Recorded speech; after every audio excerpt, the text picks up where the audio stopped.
I'll probably never post this one. I was laughing. I did some remixes of, or covers and remixes of Trent Reznor, and he runs his own Nine Inch Nails website, or it's they do. I mean, anyway, there's like, he's 47, I'm 49, he's like 2 years younger than me, and so we're getting up there, and kind of like he's the very, one of the most influential people in music ever. I think Time rated him one of the most influential, I'm really tired people ever, one of the top 100, because, but he's getting old, I mean, anyway, it's kind of funny, because there's like thousands of, I don't even know how many people are on that site, like 300,000 to 500,000. I just upload my stuff over there for the heck of it, but I started putting on it a couple years ago. I call everything "You Are All Bastards" mix, or "You Are All Bastards Still." You are all complete bastards. Because when you, I mean, there's like 1,000 hardcore fans, and like out of that 100 that just live on that site, kind of vampire ghoulish people. And Trent's not really like that. He's kind of, it's an image. A lot of these kids don't understand. These are images that are sold to them by businessmen. I see he's charging $5 for his album now. He was giving it away. I think he changed his mind a little bit there. It's kind of good to know. I've kind of followed some of his cues a little bit as far as, but anyway, yeah, it's kind of funny because there's all these like people, these kids and people who are like not all that sharp on there, uploading complete garbage and destroying his stuff. But there's I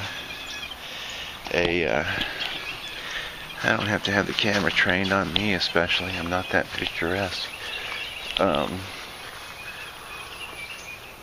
But they always downrate everything as soon as you upload. I mean, just, you can go from 1 to 100 and they'll give it a 0, just so their mix will appear in the feed, and I could give two shits less. I mean, I've had my dealings with him in real life and stuff. He's cool, fine, cool guy, not my best friend, anything like that. I've had some dealings with him.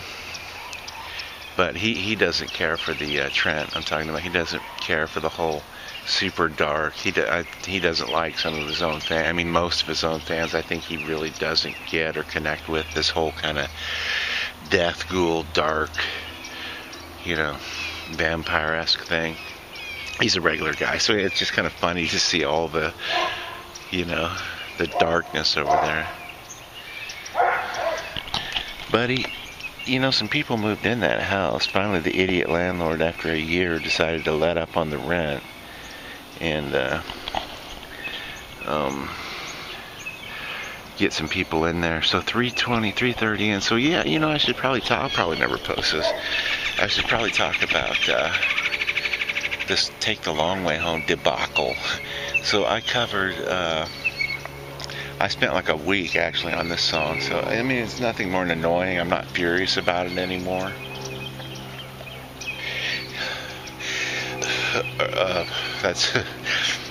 So let's see. Phase 1, I posted it on YouTube. Phase 2, step 2, I got a copyright strike from YouTube. I appealed that copyright strike and won. I can't remember all of the steps. Anyway, I won, and I said basically Universal Music Group owns the song. It just happens to be that Supertramp was on A&M, where I was a development producer and label exec for a decade. And it's funny how fickle, I'm going to get back to the Supertramp story, how fickle the thing is, because a guy I worked with a lot over there, his name was Brian Huttenhauer. He sort of started single-handedly the entire, he was really the main guy in starting the Seattle thing, one of the main guys anyway. I can't even find a mention of him anywhere on the internet or about that. It's such a fickle business. I don't think there's anybody left that worked in the 90s at the labels. I worked at a bunch of majors. I don't think there's a single person left. So, and I find no mention of them. And these are people who sort of directed history, the history of music, for quite a good while, you know.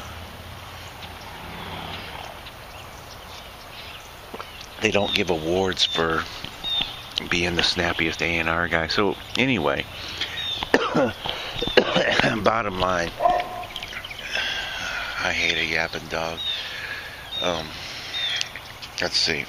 I challenged Supertramp, Take the Long Way Home, covered it.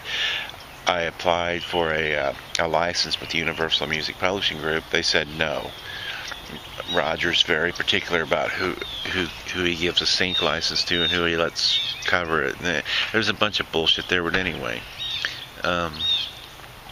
So what happened was, I finally said, okay, YouTube says, look, if you challenge this,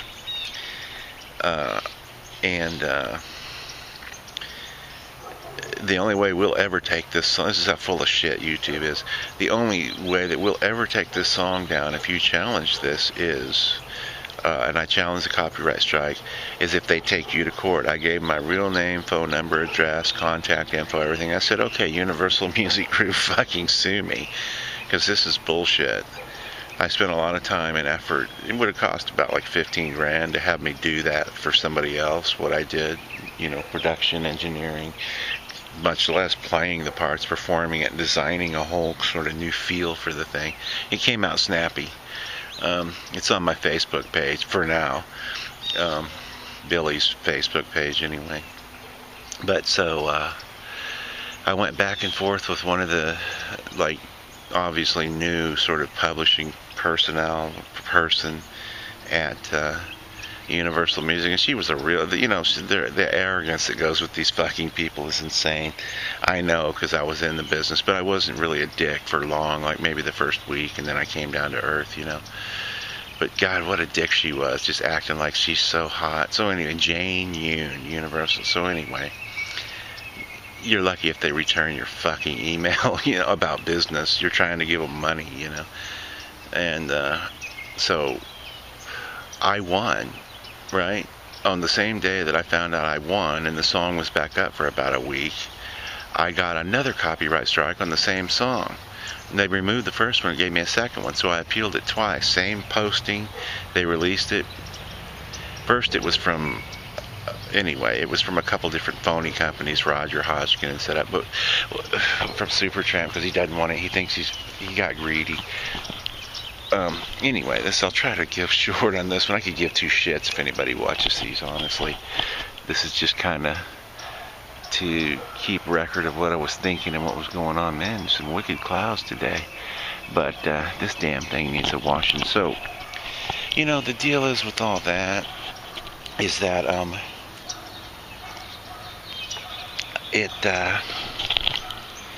always liked a good antenna.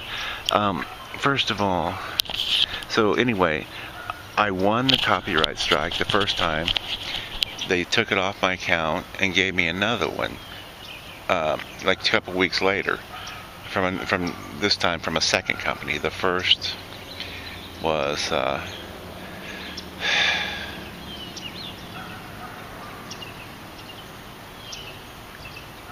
Evergreen Social Media. I won against them, a dummy company Roger set up, and Universal Music Publishing Group, so they don't look like the bad guys who are behind the times. They're one of the, out of hundreds of songs, they're one of the only ones that'll dispute you. And you're not talking about posting a copy of their work, you're talking about my cover of their work.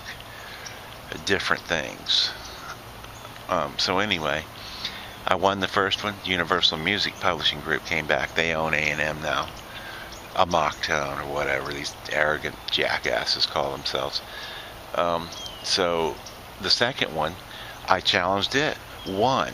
Right up. So I get an email a couple weeks ago, a month or two ago now. I haven't spoke on it. And what happened was I get an email that says you win. The Universal Music Group, we won't take it down unless they sue you, and they are not going to sue you, pal, so you win. They put it back up. Less than a minute later, I got another fucking email from YouTube, said copyright strike, and absolutely not. Universal Music Group says no, fuck you. You know, and it just, the bullshit. First of all, YouTube's so full of shit. They're changing money back and forth with these people. You know, there's money, the huge amounts of vast illegal money YouTube's funneling back and forth. They can control the world for now because it's not that computer hip. There's going to be prison sentences as soon as people really find out what these fuckers are doing. You know, it's incredible that people haven't caught on yet, but there's like a 10-year lag. So anyway, Roger Hoskins, Super Chat, what he's trying to do is make people pay anybody that uses Take the Long Way Home, even sings it in their home, a fee. He's really out of touch with the times. He's got to be 60-something now, looking at too, you know. And so,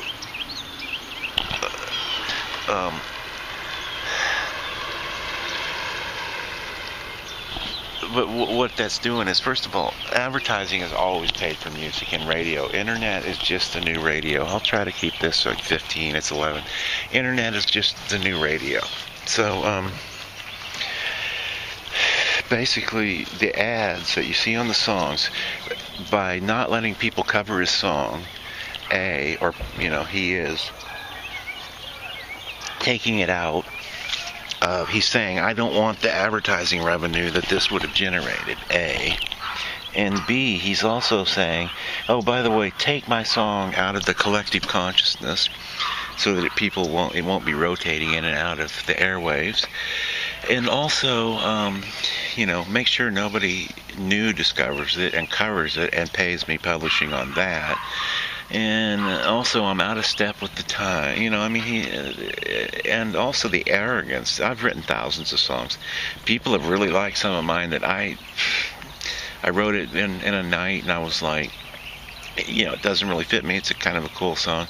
And then, but I don't know where they came from. You know, I've had some country ones that people were like nuts about. Here I was, a metal rocker, and people would be, play that country. It's like, oh, shut up. But I did. But I had a girl one time come up to me and said, you know, when my brother died, I was in the Hollywood Hills and I was listening to your song, and I just love that song, and it's uncool of you to take it down off the internet and not put it on your albums or anything, you know, because that's my song, and people who listen to your music own it just as much as you do. And that's so, you know, that's true.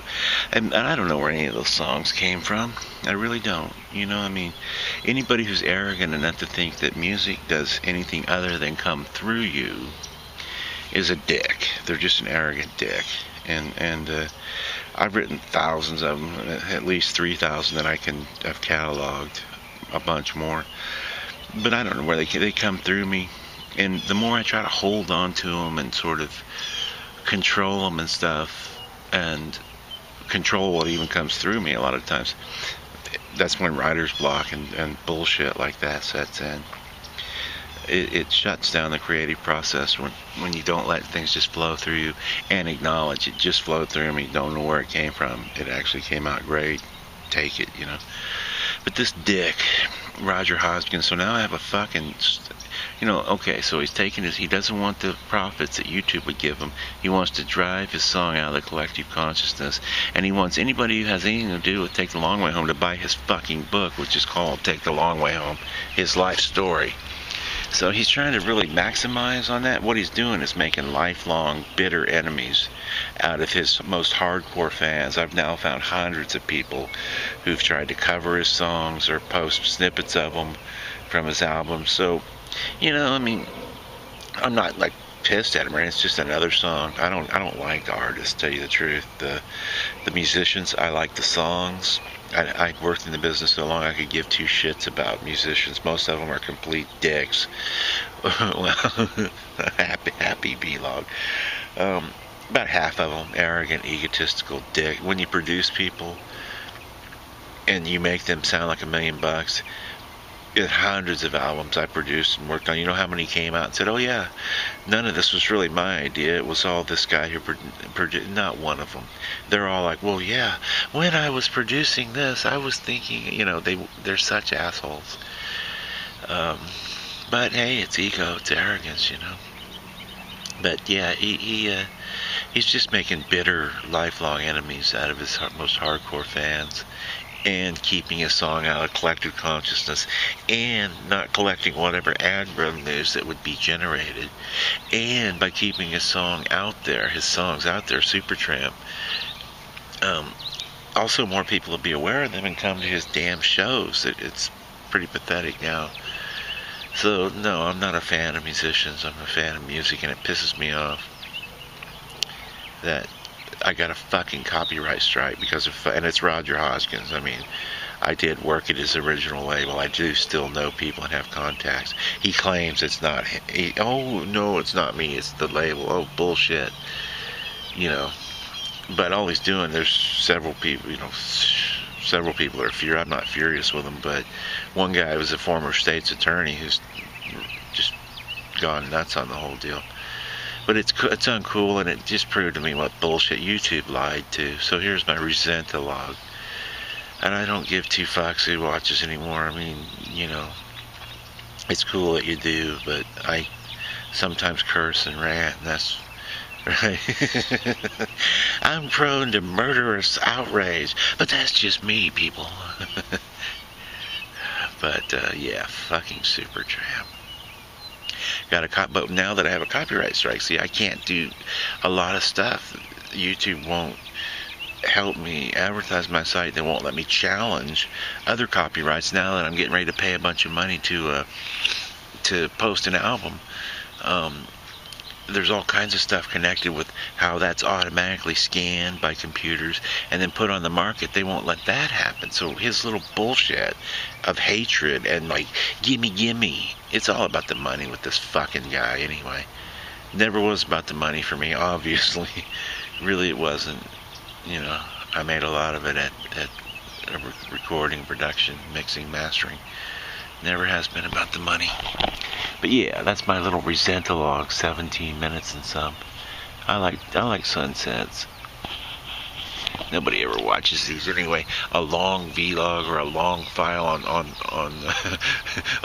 YouTube is like kryptonite to a YouTuber.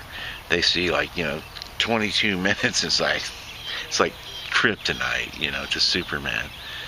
A long vlog or a long file is kryptonite to a YouTuber. We all want such instant, automatic fulfillment, and we all think, well, I'm not interested in that. Nobody will slow the fuck down enough to look at anything. I get such a kick out of it sometimes. And I'm not saying this is worth looking at. I'm just saying, what am I saying?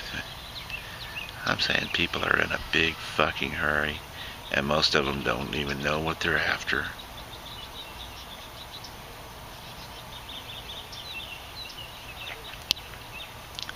Fucking Supertramp and take the fucking long way home.